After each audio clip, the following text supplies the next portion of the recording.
అందుకే అతనికి మంచి చెడులు తెలియవు, నీతి జాతి లేదు, సామాజిక కట్టుబాట్లు ఉండవు, సంప్రదాయం సంస్కృతి అనేవి అస్సలు ఉండవు.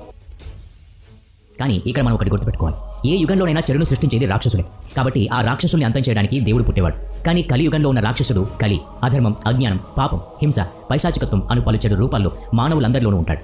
భగవంతుడు ఈ చెడును అంతం చేయాలి. అయితే దేవుడు చెడును పోగొట్టాలంటే ప్రపంచాన్ని అంతం చేసి మళ్ళీ సృష్టించడానికి వెనుకాడడు. అందుకే కలియుగం చివరిలో దేవుడు వచ్చి ప్రపంచాన్ని అంతం చేస్తాడని హిందూ పురాణాలు చెప్తాయి.